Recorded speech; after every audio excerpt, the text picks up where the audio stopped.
My grandfather immigrated from Japan in the late 1800s from Chiba, Japan, which is not far from Tokyo. Unfortunately, because of cultural differences, language problems, discrimination, life was very difficult for the first-generation Japanese into the United States. Life was hard back in China for my father and his family, and to really earn money to feed the family, my dad decided to leave behind his home to come to a country that at that time was not that welcoming, and so he ended up in San Francisco.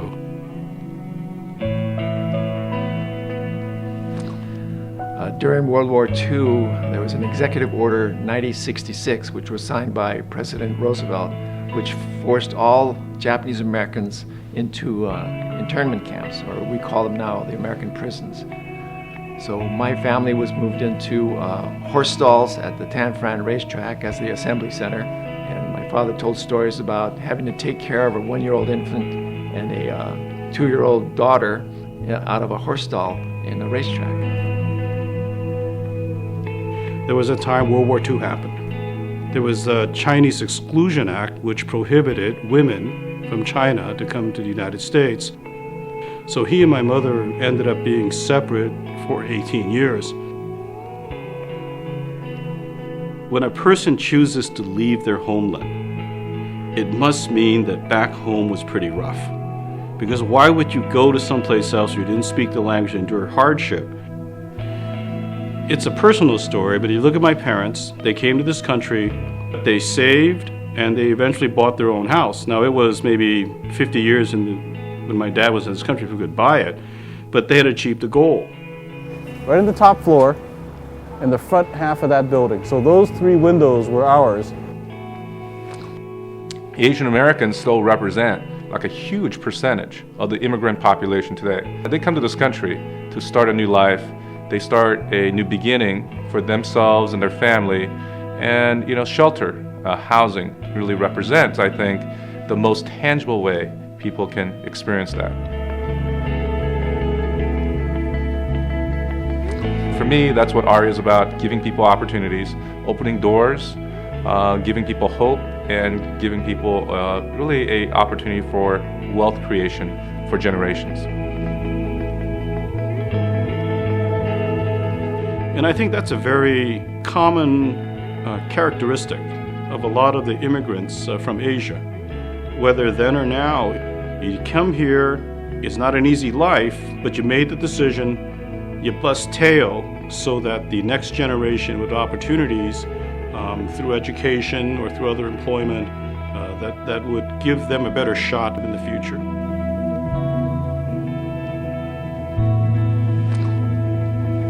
After the World War II, when Japanese Americans were released from the prison camps, my family returned to San Francisco. And then as they became reestablished into the mainstream, they needed homes. So my father realized that it would be a good business to get involved in real estate.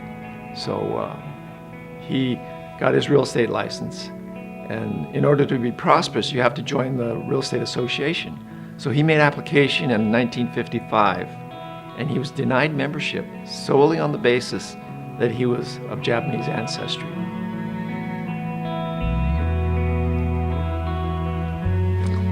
I talked to some people who were members of the board of directors at that time, way back in 1955, and they confirmed the fact that they actually voted against my father because of his ethnicity.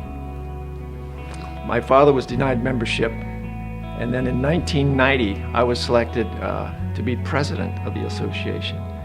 And at my installation dinner, and my father was seated at a table, and I told that story, and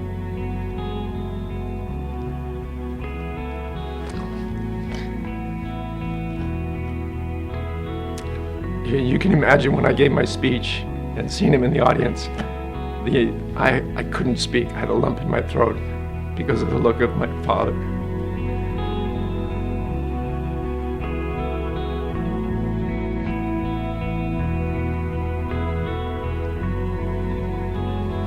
I was the first Asian president of the San Francisco Association of Realtors. And I also was the first elected Asian board of director member. But at that time, there were no committee chairs who were Asian, very few Asians participating in realtor activities. So I started the Asian Council at the San Francisco Association of Realtors. And that actually was the genesis of AREAA that we have today.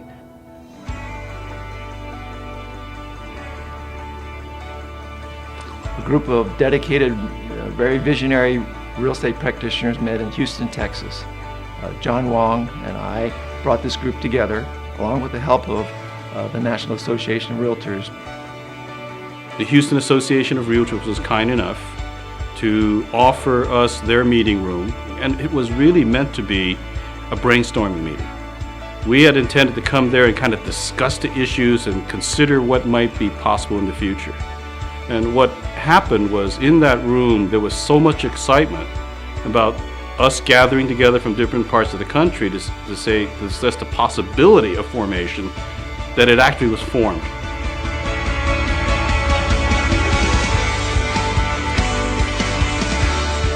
We left that room with a vision.